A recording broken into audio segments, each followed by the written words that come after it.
Hola amigas, hola amigos, hola Alicia, ¿cómo estás? Hola Juan, ¿cómo estás? Muy bien, aquí empezando este nuevo programa, Diálogos, este panorama internacional de arte y literatura que queremos traerle, así que me gustaría saber cuáles son tus noticias para hoy. A ver, te cuento, van a ser tres temas. Primero, museos que sanan. Y si el arte no solo emociona, sino que también cuida tu salud, un informe de una prestigiosa universidad plantea que contemplar obras originales de arte puede reducir el estrés, bajar la inflamación y fortalecer tu cuerpo y tu mente. El segundo tema es un tema polémico, ¿no? Cancelar a un autor. Cuando la polémica toca al creador. ¿Qué hacemos con las obras? ¿Qué pasa con la obra? El nuevo museo de Princeton nos invita a explorar la delgada línea entre ética, arte y legado cultural. Y para terminar, ¿qué ves cuando te miras al espejo? Un artista, Dihad Richter, el artista de 93 años que nos desafía a enfrentarnos a nuestra propia identidad a través de su obra, donde cada reflejo revela algo distinto de nosotros mismos. Así que estos son mis temas, a ver cuáles van a ser los tuyos, Alicia. Bueno, mira, el primero, ¿se puede leer rodeado de gente y que esto sea una fiesta?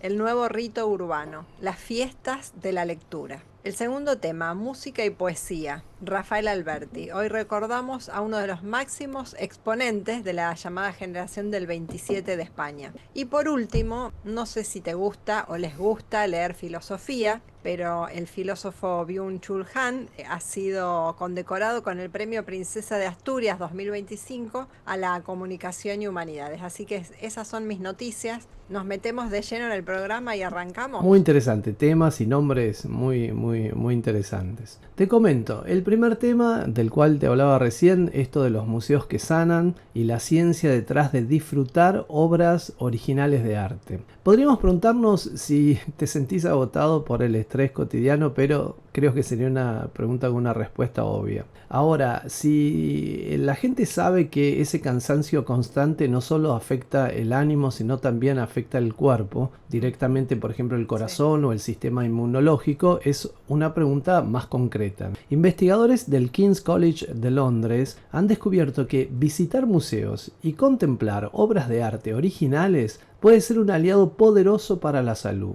En un estudio reciente, 50 personas fueron invitadas a la Courtauld Gallery de Londres. La mitad vio obras originales de grandes maestros, mientras que la otra mitad observó reproducciones fuera del museo. Los resultados fueron sorprendentes. Quienes contemplaban arte auténtico lograron una reducción del 22% en cortisol, la hormona del estrés, frente al 8% en quienes vieron reproducciones. Este descenso ayuda a disminuir riesgos de hipertensión, problemas cardiovasculares y alteraciones del sueño, condiciones que suelen asociarse con el estrés crónico. Pero los beneficios van más allá aún. Los investigadores midieron también marcadores de inflamación, proteínas que aumentan cuando el cuerpo está bajo presión o en riesgo de enfermedad. Entre quienes observaban obras originales de arte, dos marcadores, denominados uno el IL-6 y el otro es TNF-alfa. El primero, el IL-6, bajó un 30% y el Oh, TNF-alfa un 28%, lo que indica que el cuerpo estaba menos tenso y internamente más preparado para funcionar de manera óptima. La inflamación crónica está relacionada con problemas como diabetes tipo 2, enfermedades como artritis o enfermedades cardíacas e incluso depresión, por lo que reducir estos indicadores, fortalecer el sistema inmunológico, ayuda a prevenir esas condiciones. El doctor Tony Goods, el primer autor del estudio, explica, literalmente dice, que las hormonas del estrés y los marcadores inflamatorios como el cortisol están vinculados a una amplia gama de problemas de salud, desde enfermedades cardíacas y diabetes hasta ansiedad y depresión. El hecho de que la contemplación de obras de arte originales reduzca estos marcadores sugiere que la experiencia cultural puede desempeñar un papel real en la protección tanto de la mente como del cuerpo. Además, podríamos agregar que la experiencia estética activa el sistema nervioso y la atención. Se observaron cambios en la frecuencia cardíaca y la temperatura de la piel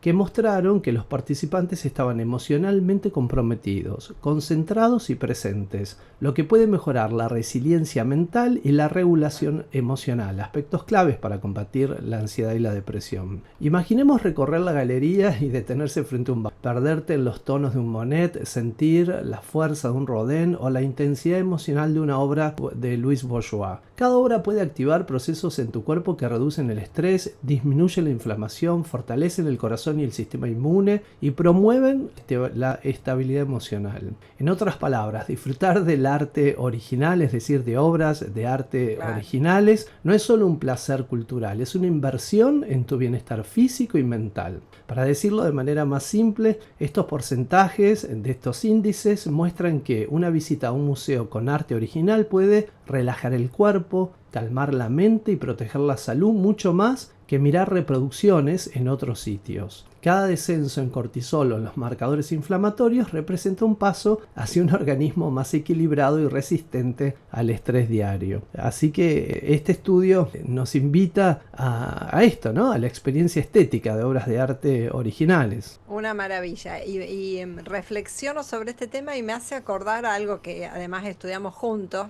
que es el concepto del aura de Walter Benjamin, de esa cosa inexplicable que solo tiene la obra de arte original, ¿no? Y lo que vos contás en la noticia, que el descenso del estrés se produce ante la obra original, no ante las reproducciones. Así que sí, la se produce ciencia en un índice está, muy marcado, porque la diferencia es claro, del 30 al 8%. Así claro, que es mucho. Así que la ciencia está corroborando, ratificando lo claro. que Benjamin dijo hace tantos años de esa cosa irreproducible que es el aura justamente de la obra de arte original. Es muy entendible, ¿no? Que Buenísimo. estar frente al objeto real, ¿no? Ese objeto producido por el artista produzca un vínculo distinto con el espectador, ¿no? Pero Así. lo mismo estoy seguro que si hiciera un estudio sobre la buena lectura también contribuiría a la salud, por lo cual podría ser un motivo de festejo leer. Seguro, seguro, Juan. La lectura siempre también desciende el estrés, calma la ansiedad. Incluso, ¿te acordás que tuvimos un programa con Mariana Casale que hace biblioterapia? Pero hoy el tema que les traigo es la revolución de las fiestas de lectura. Una tendencia que está demostrando que leer y socializar no tienen por qué ser enemigos. La vida social, las pantallas, las redes, todo parece conspirar contra el tiempo que es necesario para el hábito, para crear el hábito y sostenerlo de la lectura. Bueno, ante esto, un grupo de amigos en Nueva York se hicieron esta pregunta, cómo podían conjugar ambas cosas, los 4 muy lectores. Y bueno, como resultado crearon las fiestas de la lectura. 2 de los amigos que compartían un piso, un lugar donde vivían, organizaron la primera de estas fiestas de la lectura en la terraza de su edificio. Invitaron a 10 amigos con una premisa muy simple. Mirá cómo es la técnica. 30 minutos de lectura en silencio, con música de fondo relajante. Y cada uno con su propio libro. Vos te llevas el libro que quieras, el que estás leyendo o uno que te gusta. 15 minutos de charlas individuales para presentarle el libro a otra persona y profundizar en el libro. O sea, 15 minutos de charla con alguien que vos elijas dentro de ese grupo. Y otros 30 minutos de lectura en silencio. Cuando se termina este tiempo, hay un debate final en grupo sobre un tema propuesto, ya que todos están con distintos libros, se propone un tema y se debate sobre ese tema. Por supuesto, el éxito fue inmediato, se hizo viral, viste que todo es viral gracias a las redes sociales, a un video de TikTok, y de las azoteas, de las terrazas de los edificios de Nueva York, saltaron a los bares, a las bibliotecas, e incluso se ha hecho alguna fiesta de la lectura en Times Square. Impresionante. Hoy, sí, viste, impresionante. Hoy, según cuenta Ana Vidal, una periodista del diario El País, llevan más de 150 eventos y sí, ya cobran entrada. Claro. Es una actividad ya comercial que además se está extendiendo muy rápidamente por ciudades como Londres, Roma, Los Ángeles, la propia Madrid, y parece que va a continuar extendiéndose en otras ciudades. Quiere decir que para lo que parece un concepto contradictorio, leer, que es una actividad individual, de reflexión, de concentración, las fiestas de las lecturas son también una herramienta social. Vos sabés que con la tecnología que también nos viene a nosotros para comunicarnos y contar noticias, pero también la gente se está apartando de la vida social de la comunidad. Así que este hábito de la fiesta de la cultura, digamos que incentiva el encuentro entre personas. Pero ¿qué pasa? Sabés que, viste que hubo un auge muy grande, que también hemos hablado de los clubes de lectura. Claro, ¿Cuál es la diferencia entre el club de lectura y la fiesta de la lectura? En el club de lectura te dicen qué leer, te dan un texto y todo el grupo lee ese texto y después lo discuten y hablan sobre él. En las fiestas de la lectura es distinto, cada uno lleva su propio libro y se fomenta el sentido de comunidad sin la estructura formal de hacer un claro. debate sobre un texto o un autor. Eh, Así que, bueno, no sé cuánto tardarán en llegar a Argentina. Argentina es bastante permeable para ese tipo de actividades, así que seguramente pronto lo tendremos. Pero si llegas a viajar o estás por ahí, estate atento porque en alguna claro, terraza, en claro. algún bar o en alguna biblioteca va a haber una fiesta de la lectura a la que te puedas Claro, sumar. cuando ves una fiesta, no es que es la fiesta, te están leyendo. No, Y eso es muy interesante. yo creo que sí. Esto de la lectura colectiva, ¿no? Porque la lectura uno siempre la concibe más como un acto propio, un acto individual. Claro. Pero recuerdo, por ejemplo, los conventos, los monjes, ¿no? En los horarios de las comidas que compartían las lecturas o nuestras clases de lecturas en el colegio, ya perdidas, tan interesantes que hacían esto del texto leído, ¿no? Que es una Exacto. variante muy diferente. Y vos sabés que hay un profesor muy reconocido que falleció hace muy poco, Humberto Lobosco, que vivió mucho en Europa y acá en Argentina, que fue famoso también por sus talleres de lectura cooperativa, los llamaba él, ¿no? Claro. De lectura entre todos y bueno, y lo discutían el texto desde distintas miradas, también desde películas, desde el arte, y fue muy renombrado. Dentro de poco va a salir un libro sobre él que vamos a comentar. Muy Pero interesante. sí, sí, sí, me Bueno, alegra siempre. me toca comentarte, hablando de Sí, autores, me toca comentarte un tema polémico, pero muy de época. Pero me pareció interesante esta noticia, a diferencia de otras que abordan esta problemática, por el volumen, por el tamaño del problema. Porque me estoy refiriendo al tema de la cancelación de los autores, ¿no? ¿Qué significa realmente cancelar a un autor, ¿no? Se trata de cuestionar su obra, su reputación o su capacidad de seguir creando. Incluye en general las cancelaciones más conocidas son por temas de acoso, de abuso de poder, de discriminación o de una conducta sexual inapropiada. ¿Y qué ocurre con las obras de los autores cuando la polémica alcanza al autor? ¿Qué pasa con las obras? ¿Deben ser retiradas? ¿Deben ser reinterpretadas? ¿Deben ser preservadas? ¿Y qué pasa cuando la obra, que es el caso, es un edificio monumental ya construido y convertido en parte del paisaje urbano o en este caso del paisaje académico? ¿Se destruye, se modifica, se deja tal cual está? Estas preguntas son muy interesantes, ya que en la reciente inauguración del Museo de Arte de la Universidad de Princeton en Nueva Jersey, un proyecto arquitectónico que ha generado tanta admiración como debate, las pusieron en cuestión, ¿no? Porque el museo, un edificio audaz y contemporáneo que combina diseño innovador con funcionalidad, originalmente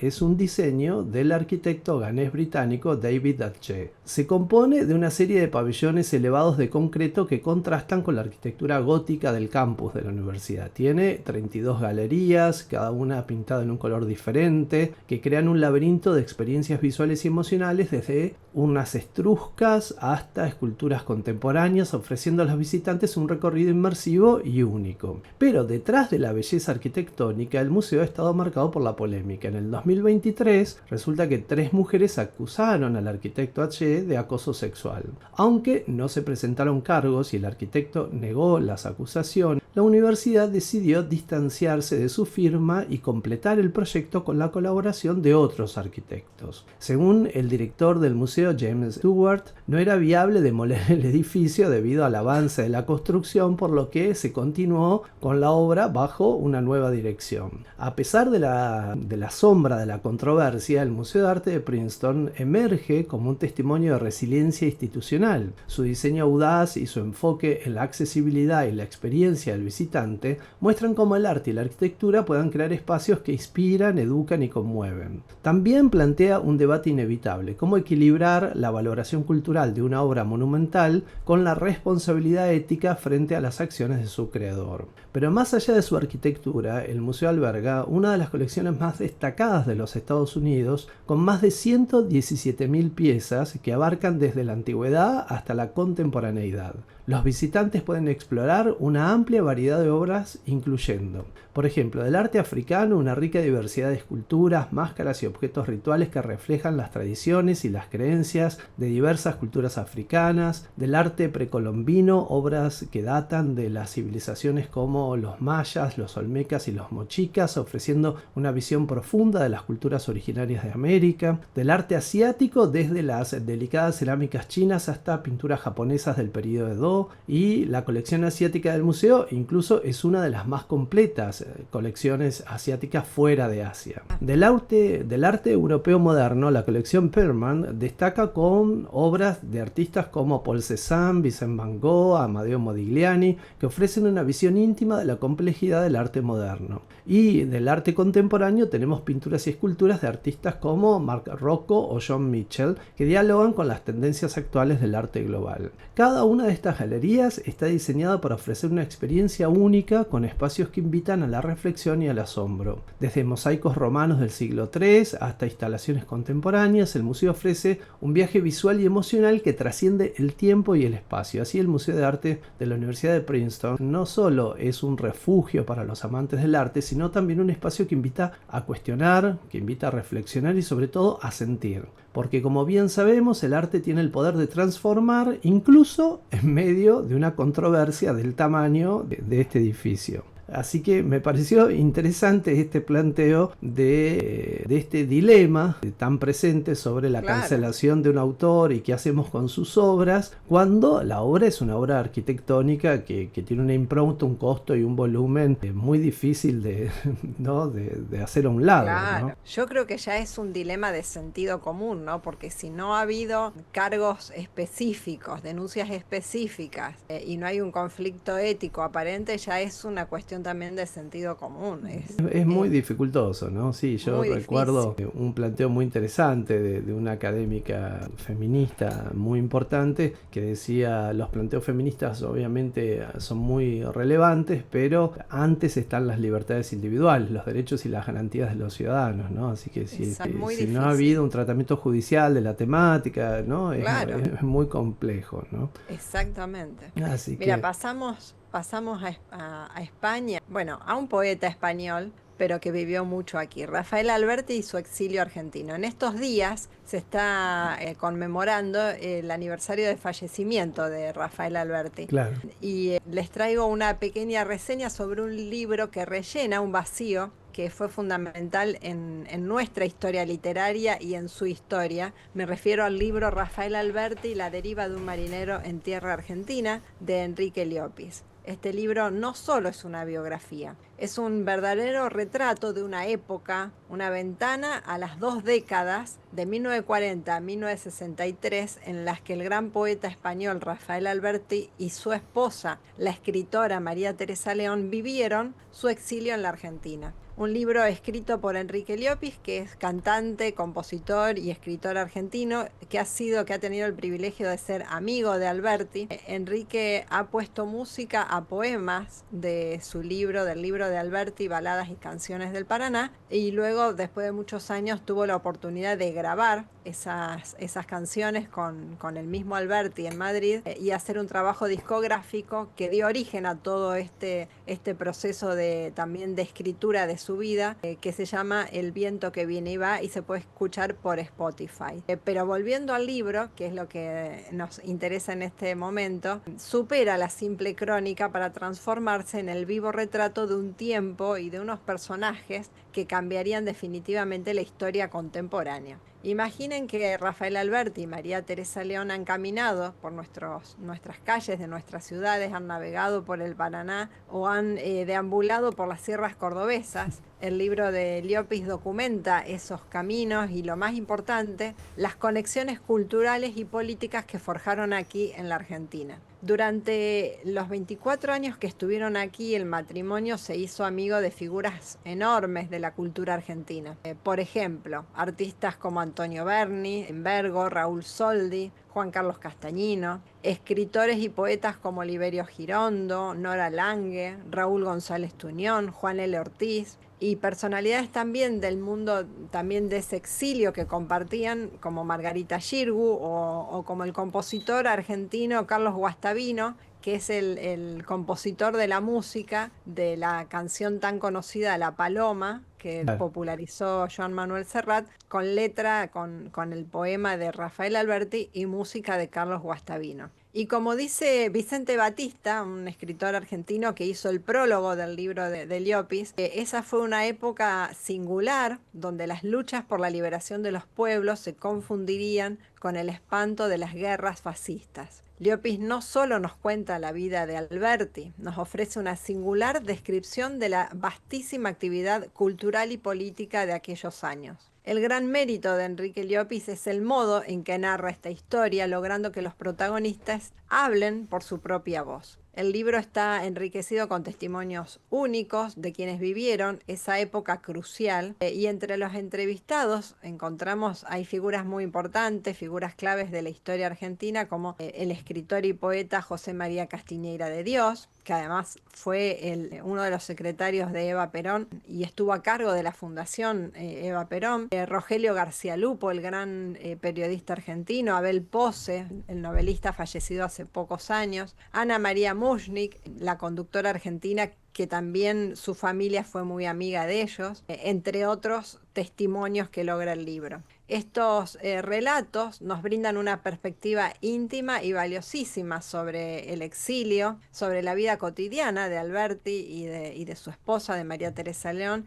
y del intenso ambiente cultural argentino que los acogió en ese momento en los años 40. 24 años estuvo el poeta con nosotros y la cantidad de libros que escribió, 20 de sus 25 libros los escribió acá, dan testimonio de la fecundidad de ese exilio, ¿no? Pero hasta la publicación de esta obra, de este libro de Llopis, no existía un libro dedicado exclusivamente a Claro. narrar, a contar ese exilio argentino, ese tiempo que estuvieron acá. Así que, en palabras del mismo Vicente Batista, dice: hay que celebrar con la alegría de un himno a las admirables páginas de Enrique Llopis que ponen fin a esa ausencia. Así que si te interesa la historia argentina, la literatura de la generación del 27, la poesía, o simplemente querés saber más sobre los exiliados y sobre esa dura experiencia, podés acercarte a este libro, Rafael Alberti, La deriva de un marinero en tierra argentina, de Enrique Llopis,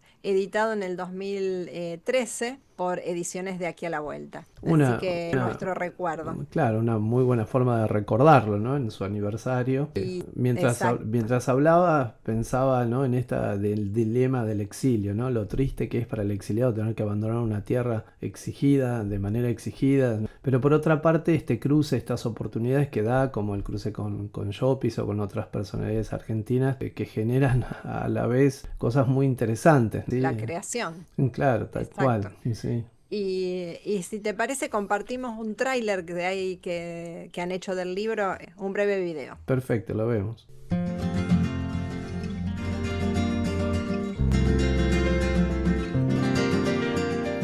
Este libro cuenta la historia de Rafael Alberti y María Teresa León en su largo exilio argentino.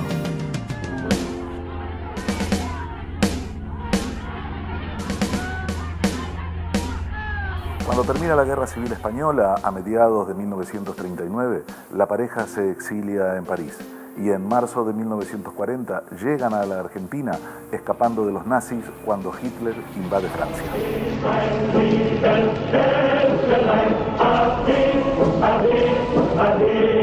El lector encontrará en este libro documentación extraída de los archivos del Partido Comunista Argentino, testimonios de exiliados republicanos en Buenos Aires y un largo anecdotario de amigos de la pareja. Rafael Alberti, en la Argentina, compartió aquellos años con personajes esenciales en la vida política y cultural de este país. Jorge Luis Borges, Raúl González Tuñón, Ernesto Sábato, Eva Perón, Pablo Neruda, Nicolás Guillén, Alejandro Casona, León Felipe, Victoria Ocampo, Son algunos de los nombres que recorren las páginas de este libro Rafael Alberti, La deriva de un marinero en tierra argentina. Un andaluz del otro lado del río, que ahora solo es andaluz del otro lado del río. ¿Hay algo del espejo que nos querés contar? Sí, te quiero hablar de un artista que tal vez nos ha puesto frente a este desafío, ¿no? De reflexionar qué vemos cuando nos vemos en el espejo, ¿no? La pregunta sería si alguna vez cuando te paraste en el espejo te preguntaste si te estás viendo o qué estás viendo, ¿no? Claro. Si ves a la persona que crees ser o solo una imagen, o si ves la persona que los demás creen que sos, ¿no? Hasta qué punto todos de alguna forma no somos un poco narcisistas, siempre interpretando nuestro reflejo en ese proceso de observarnos en el espejo e interpretar. Estas preguntas sobre la percepción y la identidad son el corazón de una de las experiencias más fascinantes en el arte contemporáneo en la obra de Diaja Riksda, que es un artista que ya tiene 93 años y que ha pasado toda su carrera explorando cómo vernos, cómo recordarnos y cómo sentirnos. Su obra nos confronta con la realidad y con nosotros mismos. Por ejemplo, en su serie de espejos grises, cada visitante se encuentra reflejado, obligando a cuestionarse sobre la relación entre el observador y la obra, entre lo que es y lo que cree ver. No hay una única interpretación, cada mirada es distinta y cada reflejo nos invita a reflexionar sobre nuestra propia identidad. Recientemente la Fundación Louis Vuitton en París inauguró una retrospectiva que reúne alrededor de 270 piezas que recorren toda la trayectoria. Desde sus primeras pinturas basadas en fotografías familiares y en algunas noticias, hasta sus abstracciones coloridas y sus instalaciones de vidrio y espejo. Riksda desafía constantemente las fronteras entre lo figurativo y lo abstracto, entre la memoria y la percepción. Su técnica también rompe con lo convencional. Usa unas espátulas y unas raquetas de tamaño bastante singular con las que manipula la pintura sobre el lienzo, creando capas que parecen moverse como si el color mismo contara historias de transformación y de transformación en el tiempo. Obras como Good Room del 87 o Liac del 82 muestran claramente la tensión entre el gesto violento y la serenidad del color, evocando emociones que no siempre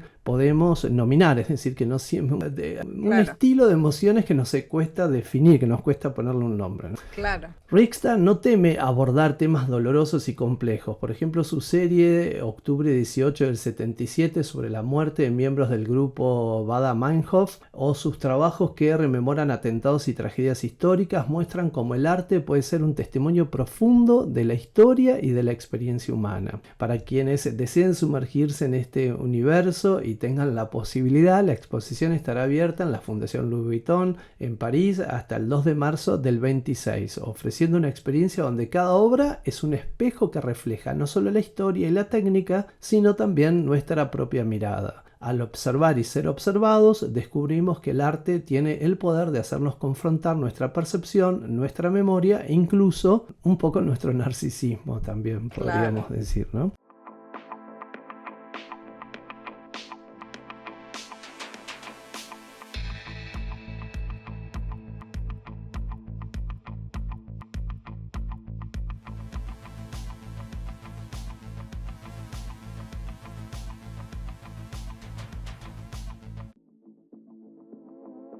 Digamos, esta temática que aborda este artista alemán sobre qué pasa cuando nos estamos interpretando nosotros mismos en el espejo, ¿no? ¿Qué es lo que vemos? Y que además no es fácil mirarse al espejo diariamente también, viste que hay una situación ahí con el paso del tiempo y en reconocerse, así que es súper interesante la temática. Y también es muy singular la percepción que tenemos con una fotografía, cómo varía nuestra propia percepción frente al espejo a la percepción que tenemos frente a una fotografía, por más reciente que sea. Sí, tal cual, súper interesante. Mira, para terminar, tenemos la información del filósofo Byung-Chul Han, que ha ganado el Premio Princesa de Asturias 2025 en Comunicación y Humanidades. Te cuento primero un poquito la biografía de este filósofo para que todos estemos en sintonía. Nació en Seúl, en Corea del Sur, en 1959. La verdad que tiene un aspecto más jovial, pero es del 59.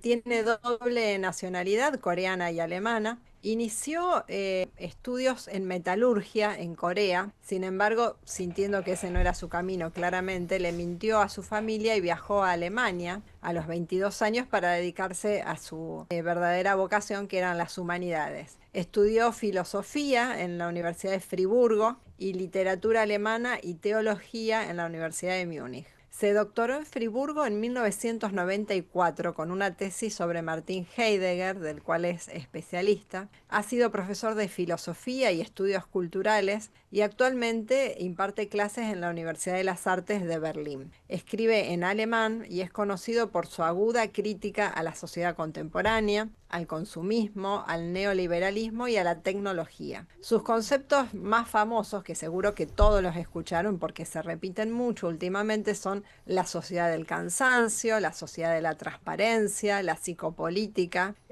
Han es un filósofo que a través de ensayos concisos y penetrantes diagnostica los males neuronales del sujeto neoliberal y consumista, como el burnout, el famoso cansancio, agotamiento mental y la autoexplotación que surgen de la presión por el rendimiento ilimitado de la persona.